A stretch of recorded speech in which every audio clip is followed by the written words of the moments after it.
అందరికీ నమస్కారం. ఉదయం పూట ప్రాణాయామం చేసేటప్పుడు కొంతమందికి త్రేన్పులు పైకి ఎక్కువ వస్తుంటాయి. ప్రాణాయామం చేయనప్పుడు అంత రావు, చేసేటప్పుడే పైకి ఇట్లా ఎక్కువ వచ్చేసరికి ఏదన్నా డౌట్ వస్తుంది, ఏదన్నా అయ్యిందా, నాకెందుకు ఇట్లా వస్తున్నాయి అనే సందేహం కలుగుతుంటుంది.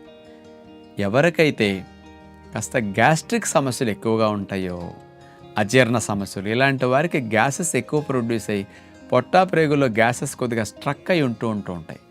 ప్రాణాయామం చేసేటప్పుడు ఈ భాగాల్లో కదపటం వల్ల ఆ స్ట్రక్ అయిన గ్యాసెస్ కూడా ఫ్రీగా మూవ్ అవుతున్నాయి, పైకి గ్యాసెస్ కదులుతాయి. పైకి వచ్చిన గ్యాసెస్ బయటికి పోవాలంటే మరి త్రేన్పే కదా మార్గం.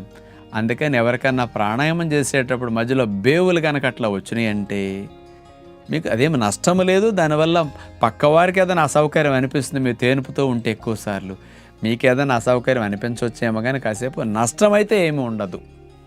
ఇలాంటి వారికి ఆ త్రేనుపులు బాగా తగ్గాలంటే ఉదయం పూట మీరు నిద్ర లేచిన తర్వాత 1.5 లీటర్ గోరువెచ్చని నీళ్లు త్రాగి మనసు పొట్టాప్రేగుల మీద పెట్టి మోషన్ సుఖంగా అవ్వాలని ఆలోచనలు ఎక్కువ చేయండి. 5 నిమిషాలు 4 నిమిషాలు అటు ఇటు నడుస్తూ మీరు అలా చేస్తే ప్రేగుల్లో కదలికలు బాగా వస్తాయి. అట్లా కదలికలు వచ్చినప్పుడు మీరు మోషన్కి వెళ్ళండి, ఫ్రీగా మోషన్ అయిపోతుంది. ఈ గోరువెచ్చని నీళ్ళు తాగినందువల్ల ప్రేగుల్లో గ్యాసెస్ కూడా అటు పైనుంచి అటు మోషన్ వెళ్ళిపోతే కింద నుంచి ప్రొడక్షన్ తగ్గిపోతుంది, పొట్టా ప్రేగులు ఫ్రీగా ఉంటాయి. అప్పుడు మీరు ప్రాణాయామం చేసుకుంటుంటే చేసేటప్పుడు మీకు త్రేన్పులు అనేవి రాకుండా ఉంటాయి అన్నమాట.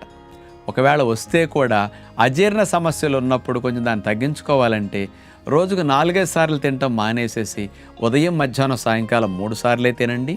సాయంకాలం ఆహారం పెందలకాడ 6 తినేసేసి నైట్ తినకపోతే డైజెషన్ బాగా జరిగి ప్రేగుల్లో కదలికలు బాగా వచ్చి ఉదయం పూట ఫ్రీ మోషన్ అయ్యి గ్యాసెస్ తగ్గుతాయి. కాబట్టి ప్రాణాయామాలు చేసేటప్పుడు, ఆసనాలు చేసేటప్పుడు త్రేన్పులు తగ్గటానికి కూడా ఎర్లీ డిన్నర్ మీకు బాగా ఉపయోగపడుతుంది. ఇలాంటి విషయం తెలుసుకుని కొంచెం అలవాట్లు మార్చుకుంటారని విజ్ఞప్తి చేస్తూ నమస్కారం.